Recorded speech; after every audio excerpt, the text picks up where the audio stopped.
Hello student. बच्चों, पिछले video में मैंने आपको संज्ञा के बारे में समझाया था और उसके क्वेश्चन आंसर भी आपने लिख लिए होंगे। मैंने आपको सेंड करा था पीडीएफ में। एक बार वापस से इसको एक्सप्लेन कर रही हूँ, समझ लीजिए। वाक्यों में रेखांकित शब्दों के मूल रूप और प्रयुक्त रूप तो बताइए। क है बुराइयों से बचकर रहना चाहिए। तो बुराइयों से बचकर रहना चाहिए, इसका मूल रूप इस प्रकार से लिखना है आपको। मूल रूप दूसरी तरफ लिखना है प्रयुक्त रूप। तो बुराइयों कौन सा रूप, इसका बुराइयों का मूल रूप क्या है? भाववाचक। और प्रयुक्त रूप कौन सा है? जातिवाचक। नेक्स्ट है देश में विभीषणों की कमी नहीं है। अब इसमें विभीषणों कौन सी संज्ञा है? मूल रूप इसका होगा व्यक्तिवाचक और प्रयुक्त रूप में आ जाएगा जातिवाचक। ठीक। नेक्स्ट है नेताजी ने कहा था दिल्ली चलो। यहाँ पे नेताजी कौन सी संज्ञा हो रही है? जातिवाचक संज्ञा है ना। लेकिन ये क्या है, मतलब व्यक्तिवाचक संज्ञा है, लेकिन ये पूरी जाति का बोध करा रही है। तो इसका मूल रूप क्या होगा? जातिवाचक और प्रयुक्त रूप व्यक्तिवाचक। इसी प्रकार से हर युग में रावणों का अंत होता आया है। इसमें होगा मूल रूप व्यक्तिवाचक और प्रयुक्त रूप होगा जातिवाचक। नेक्स्ट, निर्बलों की हाय बहुत बुरी होती है। निर्बलों यहाँ पे विशेषण और जातिवाचक। ठीक। नेक्स्ट है आओ करे 9। निम्नलिखित शब्दों का प्रयोग जातिवाचक संज्ञा के रूप में कीजिए। तो मैंने आपको पीडीएफ में सेंड करा था कि ये जो इसका प्रयोग, इसका वाक्य बना के जो लिखना है वो आप अपने हिसाब से स्वयं लिखेंगे, सेल्फ। और मैंने आपको सेंड करा था कि जैसे ग्रामीण है तो ग्रामीणों, इसका रूप बन जाएगा ग्रामीणों। जयचंद है तो जयचंदो। निर्धन है तो निर्धनो हो जाएगा। और निर्बल है तो निर्बल हो जाएगा। अच्छाई है तो अच्छाई हो जाएगा। इस प्रकार से अपन को क्या करना है कि वाक्य को पूरा करना है, इसको बहुवचन बना के। नेक्स्ट है आओ करें। निम्नलिखित प्रश्नों के उत्तर दीजिए। संज्ञा किसे कहते हैं? उदाहरण सहित लिखिए। इसका आंसर है जिस शब्द से किसी व्यक्ति, वस्तु अथवा स्थान, भाव आदि का बोध होता है। स्थान अथवा भाव आदि का बोध होता है उसे संज्ञा कहते हैं, जैसे राम, ताजमहल आदि, है ना। नेक्स्ट क्वेश्चन है द्रव्यवाचक संज्ञा को उदाहरण सहित स्पष्ट कीजिए।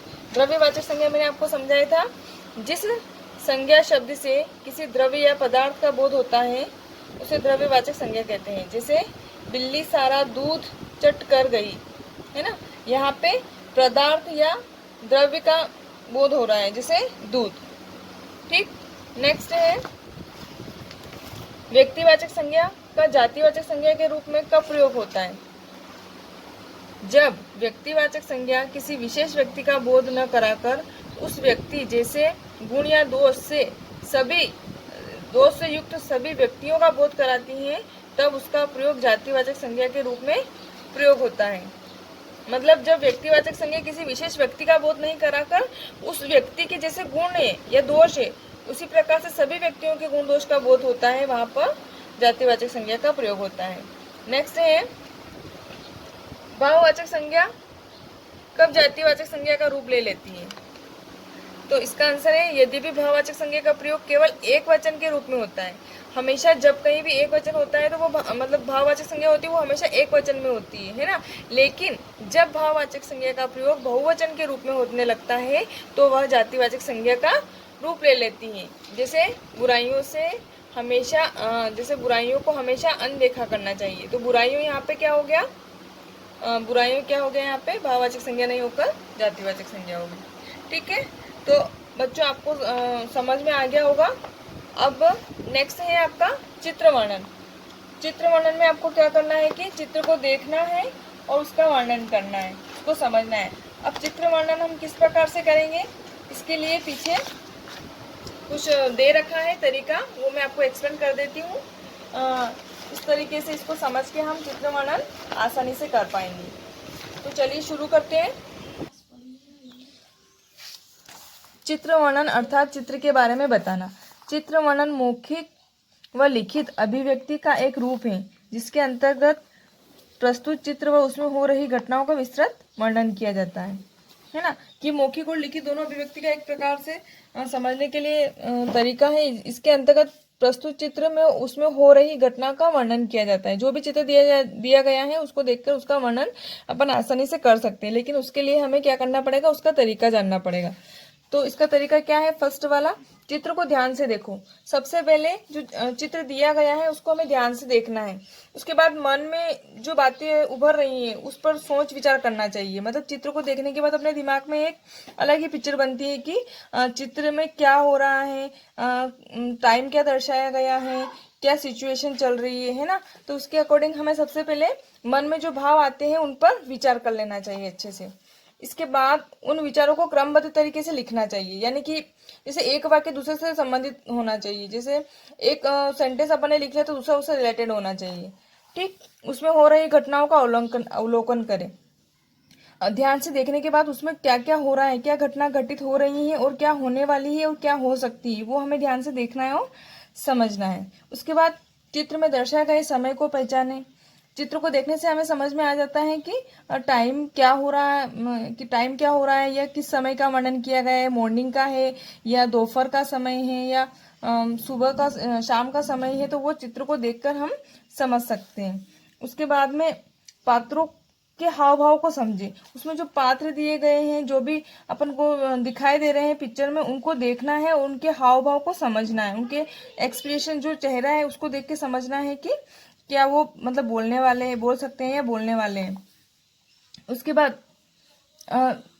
बाद ये समझने की कोशिश करें कि जो अमुक चित्र दे रखा है, जो दृश्य है उसमें उस स्थिति में क्या होता है, हमें ये भी समझना है। ठीक है, जो चित्र दे रखा है उसमें हमें ये समझने की कोशिश करना है कि जो चित्र है, जो दृश्य है, उस स्थिति में क्या होता है और क्या होने वाला है। पात्रों के हाव भाव को समझे। उसके बाद में चित्र में हो रही घटनाओं को समझकर अपने अनुभव और कल्पना के आधार पर उसका विवरण दें। अब यहाँ पे जरूरी नहीं कि किसी एक बच्चे ने लिख लिया तो उसका जो है वो सेम मिलना चाहिए, ऐसा कुछ जरूरी नहीं है। सभी बच्चों के दिमाग में अलग अलग कल्पना होती है, तो सब बच्चे अपने अपने दिमाग से अलग अलग स्टोरी भी मतलब कुछ ऐड करके भी उसमें लिख सकते हैं। ऐसा जरूरी नहीं है कि सेम सबकी बातें सेम हो, है ना। अपने अनुभव और अपनी कल्पना के आधार पर उसका विवरण करना है, सेल्फ। उसके बाद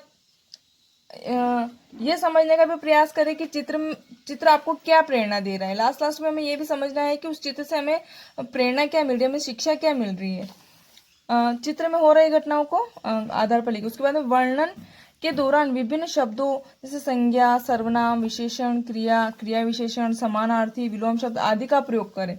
जब हम वर्णन कर रहे होते हैं तो हम जैसे किसी संज्ञा, सर्वनाम, विशेषण, ये जो भी दे रखे हैं इन सब का वर्णन हमें करना है। मतलब एक की संज्ञा के स्थान पर सर्वनाम के स्थान पर संज्ञा का प्रयोग कर सकते हैं, कहीं विलोम शब्द है तो कहीं पर्यायवाची है, तो हम उस प्रकार से हम उसका प्रयोग कर सकते हैं।